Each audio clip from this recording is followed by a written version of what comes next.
iPhone 15 Pro was the first phone that introduced this beautiful natural titanium finish. I still have this phone on my desk, so how has this phone held up? And is it worth checking out in 2026? Let's find out. First of all, the form factor of this phone is amazing. It's the Pro Max model, but it's not that big like an iPhone 17 Pro Max because it has a 6.7-inch display, while the 17 Pro Max has a 6.9-inch display.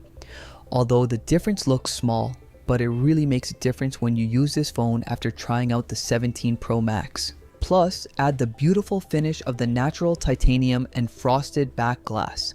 That just makes it look like a piece of jewelry. I first started using this phone back in March of 2024, and so far, the battery health is around 90% with 390 cycles in total.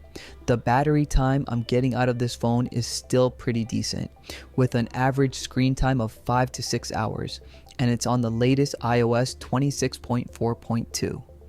If you're looking to buy this phone used, then make sure battery health is above 85%. This was the first iPhone with Type-C port. If you're looking for a used phone in 2026, this phone is definitely safe for the future. Charging speed is decent too. It can go to 50% in 30 minutes with a 30-watt adapter. MagSafe goes to 15 watts, but I barely use that, and that's because of heat. Yes, iPhone 15 Pro Max still gives really good performance, but it produces a lot of heat.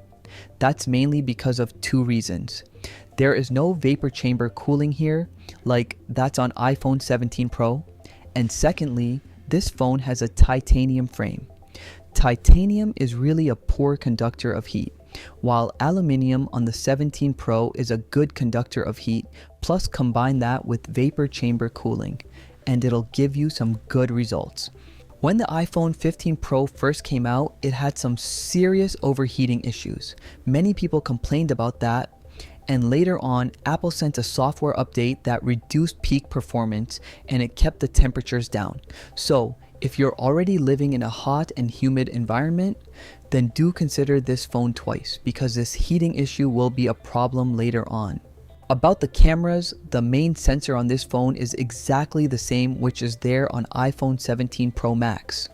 So, same 48 megapixel main sensor will give you similar shots like what you get from an iPhone 17 Pro Max. Although there are some differences due to image processing and software enhancements, but overall, the main sensor gives similar results. Also, the iPhone 15 Pro was the first phone that introduced log video recording, so video capabilities of this phone are still pretty good. If you don't take a lot of shots, then cameras on this phone will be enough for everyday use. The tele and ultra-wide cameras are better on 17 Pro, but that once again depends if you're going to use them or not. Display still holds up pretty well on this phone. It has great colors, and you get 120 Hz ProMotion combined with 2000 nits of peak brightness. It can struggle a bit outdoors, but for indoor use, this is going to be perfectly fine. Before moving on, do check out this amazing watch strap from Aulumu. It has quite minimal packaging, and the strap would look just amazing if you have a natural titanium Apple Watch Ultra.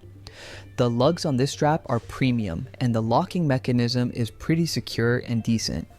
Do give it a try, its link will be down in description. Apple Intelligence is available on this phone, but it is limited. For example, Visual Intelligence not works here, but that is trash anyways. Just use Google Lens instead.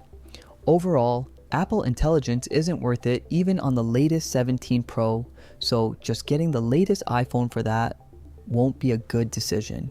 Moving on to the end, this phone has a really nice form factor, plus natural titanium is my favorite. I wish Apple didn't discontinue this color option. Also, the size of this phone is perfect.